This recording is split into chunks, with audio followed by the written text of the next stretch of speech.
Welcome to the Coaches Show. I'm Darrin Joins, Williamson County Schools Athletic Director, here today talking about tonight's WCTV Game of the Week. Summit High School traveling to Nolensville. We have Nolensville head coach Paul Derrick here. Thanks, Coach, for being here. Yep, thanks. Nice to be here. Brian Coleman from Summit. Coach, thanks for being here. Yes, sir. So tonight is a non-region matchup for both teams. You're heading to the playoffs, both of you. Final week of the regular season coming up next week. Nolensville, you have Page. Obviously, that's a big one. The border battle, always a big one. Summit and Independence, plus there's a lot on the line. That's a big one. Let me ask both of you guys this. I'll start with Coach Derrick. With the week off, everybody had fall break off. Do you like having this non-region matchup as opposed to because it gives you a chance to kind of get back into the swing of things? Yeah, I think so. Coming off of a big region game, having fall break and not having to go back to another region game, I think is good. But this game's big for us too because of potentially what it could mean for seeding in the playoffs. So it'll be exciting for our kids, man. It's senior night, so that'll be awesome, and to go against another Williamson County opponent, it's going to be fun. So, educate our viewers out here. It could matter because if you have tiebreakers, it comes down to total wins, right? Yep. So if there's a three-way tie, which could happen, then it would come to overall record and all that. So you want to win them all. Coach Coleman, you glad this one's a non-region matchup? Yep. Same. Fine-tune some things before you go into any game. I mean, play another Williamson County team, so it's always a big opponent. So it'll be good, especially coming off that bye. We gave the kids off a few days, so maybe a little lull there. May start off a little slow. Hopefully not, but may do it. Let's start with Coach Coleman on this one. Coach, what did fall break look like? So you guys played a Friday night game, right? Thursday. Okay, so you played Thursday. Played Thursday. What did it look like Friday on through fall break for your team? Gave them Friday off. We came in Monday and Tuesday and practiced, so then we gave the rest of the time off. So just wanted to get a little practice in. I know it's a struggle during fall break because everybody goes on vacation. I think they feel like they have to, but the expectation was set that we will practice 2 days for fall break. Coach, what was your similar? In the past, it's been similar, been the exact same actually. But I felt like this year, we played Centennial, and then we played Hillsborough on homecoming. Homecoming's a long day, and that was a dogfight. And then we went to James Lawson, which is about 45, 50-minute bus ride. Didn't play particularly well in the first half, and I just felt like we had a tired football team. So we gave them the whole week off. We gave them the week off. I mentioned, we've been kind of banged up there the last couple weeks before fall break. So just wanted to get them some rest, wanted to try to get us as healthy as possible for this stretch coming up. Well, let me ask you this, Coach Derrick. If this is a region game, I bet that's a little different, right? Maybe. But again, I just felt like we were really banged up and we just looked like a tired football team. So if it was a region game, maybe, or I maybe would have brought them in on Sunday and still giving them the week off. I don't know, but I just felt like that was was best for our football team. It's one of those things. I know it's a factor for every sport, but it's such a part of your sport. The injuries, it's just part of playing football. I mean, next man up is not something they created for another sport. It's for football. Right. I don't know. I mean, and just depth, at certain positions, it's a trickle-down thing. Even if you get some younger guys hurt, then, you might have to move some guys around. That affects your JV roster, affects your varsity roster. So, it's a thing you got to manage. And I think Coach would agree. It's one of the tougher things to manage. What I heard though through the grapevines, he said it was just Summit. That's what my kids heard. Oh yeah, that's what you're telling them. That's what you're telling your kids. Coach Derrick would not say that. But Coach Coleman would say this. Yeah, he would. Exactly right. Let's talk a little game history. He's trying to Lou Holtz me over here. So, series tied 1-1. 2017, first time that Nolensville plays a full schedule. Summit wins 41-17. Coach Derrick, you take over in 18. You were assistant in 17. It was a really good game. At Summit, Nolensville comes out 13-8. So 1-1. Coach Derrick 1-0 in the series, but you've coached in both. Coach Coleman, you were head coach in both games. Let me ask you this. Coach Derrick and I talked about this a little bit before, but Coach Coleman, tell us how this game came about, because you obviously don't have to play. It's a non-region game. Williamson County teams, man, we're always trying to schedule, good opponents and head coaches that we know, coaching staffs that we respect, stuff like that. So, we're not gonna have a cake schedule. We're not gonna go search for wins. So, another Williams County team is great to play when we were scheduling. Coach Coleman, because I hear a lot of you guys say this as football coaches. The coach, we know they're going to do it right. Talk about that, because I hear y'all say that a lot. When you pick a non-region opponent, that the other coach, it kind of matters. Yeah, I mean, I know Coach Derrick's doing the defense, so it's always a challenge, going against as far as my case as offensive coordinator, going against a good defensive coordinator, may see some things you haven't seen before. So it's always a fun challenge as a coaching staff, and then the kids, it's a fun challenge being another Williams County team. Because I think, our student body, our student sections get up more for a Williams County team than another team, I believe. And so obviously you guys, this will be a 2-game, and hopefully that'll continue. So let me ask you this, Coach Derrick, and again, any WCS game potentially could feel like this. But Coach Coleman, we were talking about this before. This, for some reason, I don't know why I say this, but these two schools, especially if y'all get in the same league, kind of feels like it could be one of those rivalries that you talk about. I feel like that happened with you guys in Page when y'all were in the same league. Right, yeah. Now it's happening with you and Page. It's funny, when I was at your game day, your students were like, Page. And then the Page people were like, we don't, Nolensville. Centennial Nolensville, or Summit Nolensville, sort of feels like it could go there too. And I mean that in the best of ways, not negatively. Yeah, sure. I mean, any WCS, team, this could be a rivalry. Coach Coleman, talked about, the respect that the coaches have for one another, and I think that, Coach Coleman does it right. And, anytime you're playing against another WCS team, it's going to be exciting, and your kids are going to be geeked up about it. They all know each other. They all run the same circles. So I think that kind of adds to it. Yeah, it does. For folks that, obviously the people watching this show know it, but it's one of those things that if you've never been to one of our football games and you go to a county game, it takes you a quarter or two to go, man, this is unbelievable. I think sometimes we can take them for granted, but it's really a special thing here. Let's talk about your last games, which were 2 weeks ago. We'll start with Nolensville. 27-0 over James Lawson, moves you to 7-1, 3-1 in league play. Ty Collins, 268 yards, couple of touchdowns. Zion Tamaska, I mean, we talk about him all the time too. Caleb Farr stepping up, getting a touchdown reception. Something that I think was the case with maybe both of you, but we'll start with you, Coach Derrick. This was a game that your team, let's face it, I know it's a coach every game, they knew they should take care of business, but you did. We did. We didn't take care of it quite the way that I would hope we would. I had a real slow start. It was only we were up 6-0 at halftime. Just felt like we kind of played sluggish in the first half. Only having 6 points, offense kind of had some trouble finding a rhythm. But they were able to get on track in the second half, and then defense did a really good job of kind of keeping us in the ball game in the first half, and then really shut them down in the second half. So that's something we talked about after the game was, if we're going to get to where we want to go in the long run, we have got to approach each game the same. We can't assume that we're going to win. I talk to them all the time about there's a difference between expecting to win and assuming to win. It's a good thing to expect to win because you prepare the right way, you do the right things to put yourself in position to be successful. But if you're assuming you're going to win, then that's when you get complacent. You don't prepare the right way. So that's kind of what we did after the game. We kind of hit the reset button, and had a really good week of preparation this week. Well, and you take a look at what you're facing in the season. Obviously, this game. And then you've got Page, and now it's playoffs. Right. The opponent's going to be respected more than likely going into the rest of your season. No doubt. The rest of the games on our schedule are all big games. Summit 37-6 over Overton, same kind of thing. I think your kids, you're the favorites, you need to win, but you did. You took care of business. We did, and it was sloppy. The weather was kind of sloppy, and this different field going into Overton with the home bleachers. Nobody's in the home stands, so it's really a different field. So we had to get over that pretty quick. But the kids played well. It's the kind of games I like. I like the sloppy rain where you don't have to throw the ball very often and just run it down and try to. They know you're going to run the ball, and so we're still running it effectively, I hope. 354 yards of offense.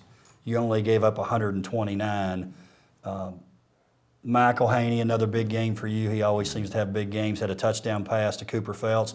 But you get Braylon Thompson, Sam Sloan. Both get a rushing TD, so you have to be pleased with that too. Yeah, Braylon's a younger. He works his tail off, and in practice, it's good to give a younger guy like that a reward and, get him some carries. And get him a touchdown. So it was a good time for him. All the kids were cheering him on, so he had a great time.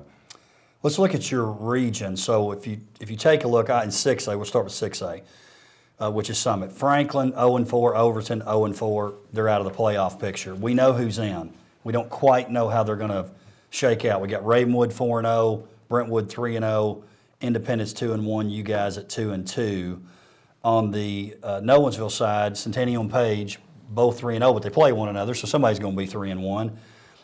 Somebody's going to be 4-0, and then you get a chance to play Page. So like you said, Coach, it could get all kind of mixed up. Hillsboro's going to be your fourth one. Glencliff and James Lawson, their only win will probably be against one another. So you're both in the playoffs. It's just a matter of positioning. So Coach Derrick, anywhere from 1 to 3. So I think the sweet spot. I know you're not going to say it, but 2 is kind of the sweet spot in the play. You want to win. Sure. You want to win the region. Absolutely. But if it came back and you fell to 2, that wouldn't be total. And it's nothing, no disrespect. It's probably going to be Shelbyville, I think, on that other side. Again, I know you won't say this, but I might rather look at Shelbyville versus look at Centennial or Page in a potential matchup later on in the playoffs. But no matter where you finish, if it's 1, if it's 2, it's not over, no matter what. Right. And no matter what, we can only control what we can control. We've got to go out and play this game tonight. It could have playoff implications. And then play the game the next week, and all we can do is do what we're supposed to do, and then see where the chips lay. Coach Coleman, most likely scenario is your game with Indy next week is for 3rd. It's definitely going to be for you, but Indy, if they beat Brentwood and get a win over you, they could potentially move up. But you win, you're 3rd. I would have to guess. So you've had that great run. Then last year, obviously, you had a lot of new guys playing. This year seems like it's going kind of with the script. Last year, you took it on the chin a little bit. This year in the playoffs, if I could have told you before the season, you're going to have a game against Indy, and if you win, you finish 3rd. And if you lose, you're still going to make the playoffs. I think you would have taken it. Yeah, I mean, getting that 11th game was our goal at the beginning of the season, especially coming off a 3-7 year. So, getting in the playoffs, and anything can happen in the playoffs. Match up against another region. We're just trying to get in, and we did. So now we're just working on seeding, getting a 3 spot instead of a 4 spot next week against our rival is a good position to be in also. Coach Coleman, and maybe you won't answer this, but I look at it and think our 4 teams in 6A, I wouldn't be surprised if we sweep. We have a good region, so it's possible. It's possible. There's some good teams over there. You've got Antioch, Smyrna, Cane Ridge. So I think they'll be 1, 2, and 3 somehow. I don't know how that'll shake out, but they're good teams. Potential of winning, but also I like our chances as Williamson County School and our tough region. Going against that region. And we can't sweep in 5A because there's only 3 of us, but I feel pretty good that in the second week we're going to be playing. I hope so. I hope you're right. I hope one team's playing anyway. Can't ever catch y'all guys. You guys on anything. I try every week. Let's talk about your offense a little bit. Coach Derrick, Ty Collins, Zion Tomaska, we talk about them all the time. Yeah. But Landon Smotherman, there's a guy, 120 yards receiving against Lawson, but he's kind of Mr. Everything for your team too. He is, man. He is. Had 120 yards receiving last week and a big touchdown to really kind of put the game away in the second half. Landon's probably our most dynamic football player. He plays our inside slot receiver, but we're able to hand him the ball. We can throw him the ball. He's our punter. He's our punt returner. He's our holder. So he's very valuable to our football team, and he's done a tremendous job of not only on offense, but in special teams and other parts of the game that may go unnoticed. And something, I know we've said this a lot, but when you take a look at Ty, for example, you got him in some games, but this is a guy that hadn't played a ton until this year, and he doesn't look like it. He looks like he's played 3 years. Yeah, I've said it all year. I'm so proud of that kid, man, to just sit there and wait his turn to be the quarterback at Nolensville and not his senior year, having a great year. And, he plays with a lot of poise. He runs the ball better than I think you would think by watching film, and then he throws it really well. And he's having a great year for us, and we're going to need him to have a good game tonight and going forward. Coach Coleman, your team offensively, I don't know if you can name another guy for any school that's any more important to their team offensively than Mason McElhenney is for you guys. Yeah, Mason does a great job. We read a lot of things. Even a running play, he's going to read, certain things. He knows. So when Coach Derrick slants that backside defensive end, we're going to pull it where he left. We're not doing that this week. We're not doing that this week. So, but yeah, even on run plays, he's got to read. In pass plays, naturally you got reads. So he's valuable to us. Smart kid, first year starter also. So he's a few games under his belt now, so he's done a whole lot better. And we're not afraid to run him. He's a very athletic kid and can take the hits. And so I mean, why not? I mean, if you're willing to run your quarterback, that's 11 against 11. Then you don't have to just then handing it off. That extra blocker. So he's a really good player. We're willing to run him a little bit. Well, and I don't have the stats in front of me, but he had some kind of gaudy rushing stats against Franklin. Yeah, he did. 270, I think. I mean, from your quarterback, I'm like, is that J.C. Watts back there, back from the old Oklahoma days? But it was impressive. It really was. You've got some other guys stepping up. Because when this year started, I think everybody talked about Dominic. Obviously, Dominic's a good player. But other guys have stepped up. They have. And Dom, rightfully so, was getting a lot of attention. Early on games, people were just reading him. They wouldn't even worry about her pulling guards or anything like that. They were just going where he goes or lining up their defense opposite of him, knowing he's going to cross the quarterback's face. So, so that made another reason for Mason to step up. Sam Sloan is doing a good job. He'll play some more tonight. So he's our starting middle linebacker, but also now we feel like it's time to start going both ways with some of your better kids. So that's what we're going to be doing. As playoffs get here. You got your best 11 out there. They're in shape now. They're in game shape now. So, best 11 on the field. Same kind of thing for you guys, Coach. Your best are getting more of the reps now. Yeah, absolutely. I mean, we try to be smart with them during the regular season, especially on the interior lines. I think that's where you get into some issues as far as maybe not having the depth that you need. But now, you may play those guys a little bit more both ways because, like I said, all the games going forward are going to mean more. Let's talk about your defenses a little bit, Coach Derrick. Your defense only giving up 13.5 points a game. And one of the things, and I've noticed this about Coach Coleman's teams too, I've seen this happen time after time, some of those halftime adjustments. When I watch your team play, somebody may get something the first half, they don't get it the second half. You got to be proud. I think it's the guy running the defense is where you got to start with, but your players also making those adjustments too. Yeah, I think we have really smart football players that allows you to make those adjustments. I think for us defensively, we try to carry quite a bit of calls week to week into the game because you never know when you might need them. And I think that plays into those halftime adjustments that you mentioned. But it's really a credit to our kids to be able to retain all the information and understanding what to do and what those adjustments look like in the middle of a game on the sideline or at halftime, whatever it may be. So I'm give them all the credit. Correct me if I'm wrong, Coach. Centennial, you gave up 14 points in the first half. That's right. The only score they had was that field goal at the end. When I watched that game, my thought was, if this goes another quarter, Nolensville wins. It's like you just got to 14-all, and then they kicked that field goal. Yeah, we just didn't come out and play our best ball in the first half there, and played a lot better in the second half. So I think that was the challenge after that game to our team was, can we learn from that mistake? I tell them all the time, it's only a mistake if you don't learn from it. And I think we have learned from that game, and we're able to play better football in the weeks after that game. So, again, credit to our kids for learning from that experience, and hopefully we can continue to be better for it moving forward. And I love Centennial, and you got with Page being in the same league. I think the 6A side has always been so many of our teams. In 5A, we had one or two. Now it almost feels the same. I feel like the 5A is getting as much attention as the 6A because there's three of you in it. Sure. And, I mean, some good football teams in it, too. Page is a good football team. Centennial's a good football team. So rightfully so, getting the credit. Let's talk about your team, Coach, defensively.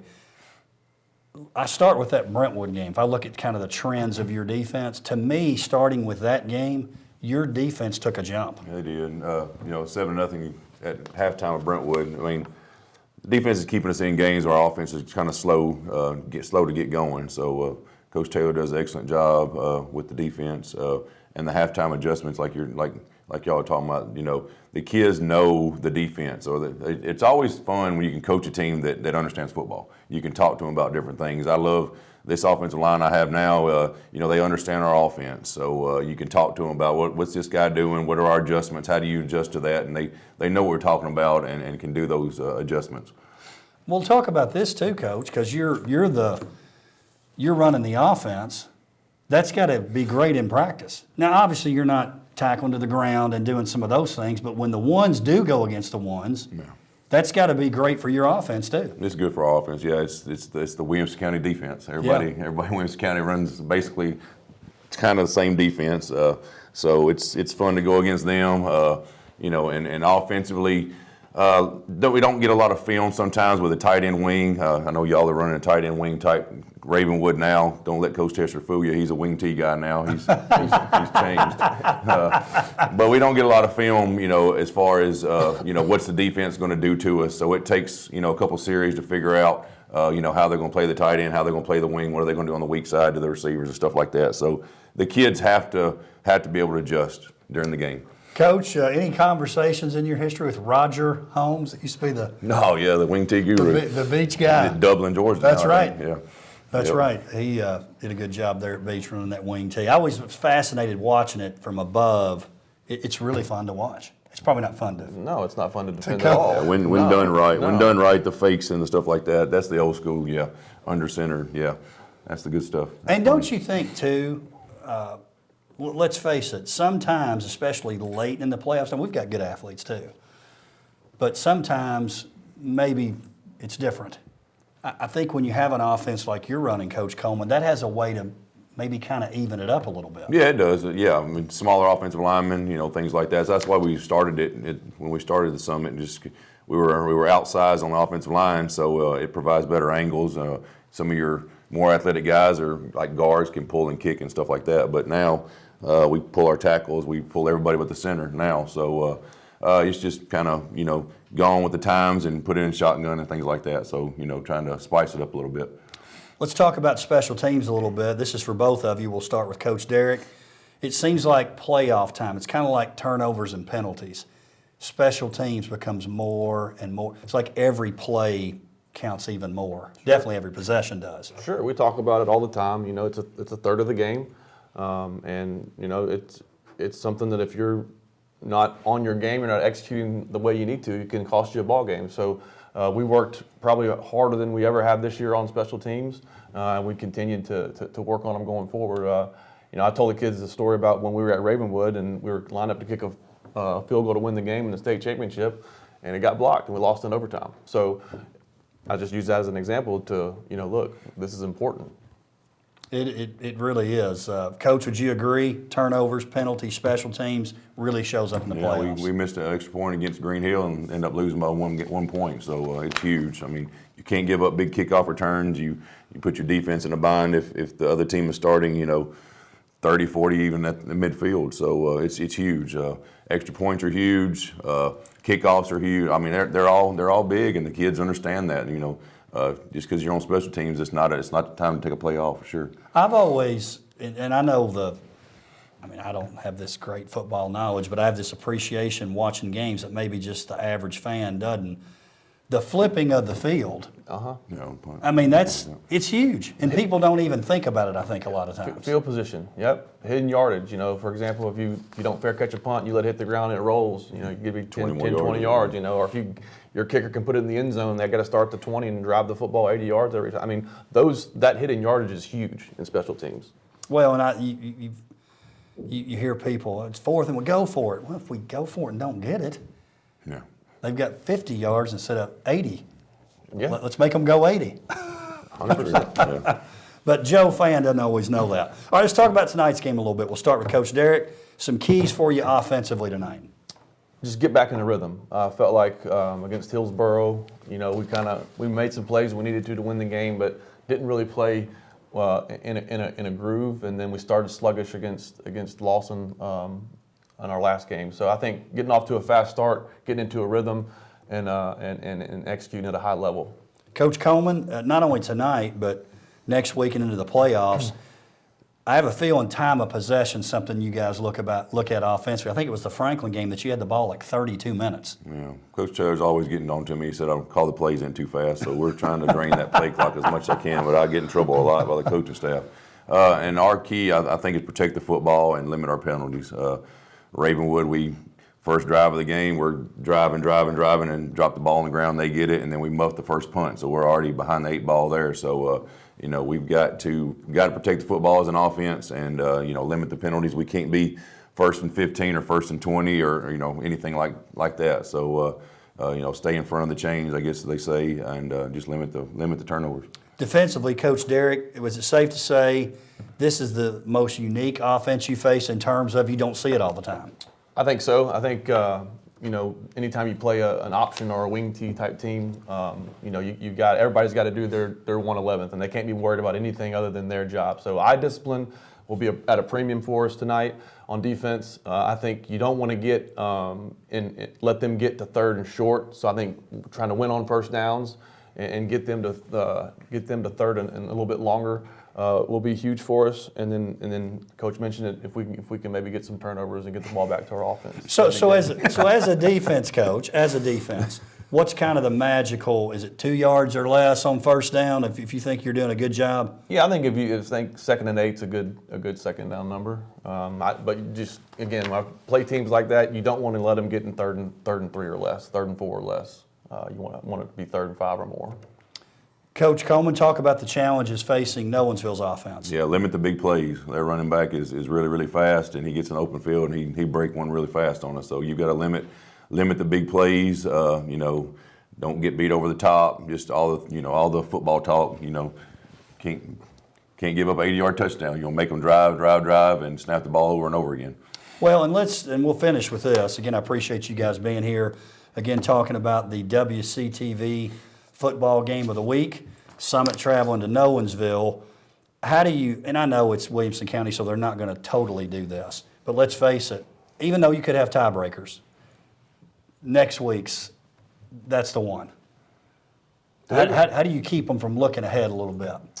For us, I think it's just this game's important because it's like a region game for us because it could have playoff implications. So I think that's been the main focus for us, and it's a Williamson County school that we're playing against, and it's senior night. So I think all those things have helped focus our kids this week. And Coach Coleman, for your team, no matter what, you're playing for 3rd next week, but you're playing Indy. When Indy and Summit get together, I think it's one of those things like Franklin, Centennial, Brentwood. It doesn't matter what y'all play, the crowd's there. How do you keep your team this week? How did you keep them from maybe looking towards Indy a little bit? We didn't even realize we played Indy next week. Is that how we play next week? Never even knew it. Well said. We're playing the team that gave them a week off for fall break because Coach Derrick said so. Oh, yeah. You got me there, buddy. You're going to run right back to school and tell them that. Gentlemen, appreciate you being here. Good luck not only this week, but moving forward into the playoffs as well and next week. Appreciate it. Thank you. Thank you for joining us for the Coaches Show. We'll see you next time.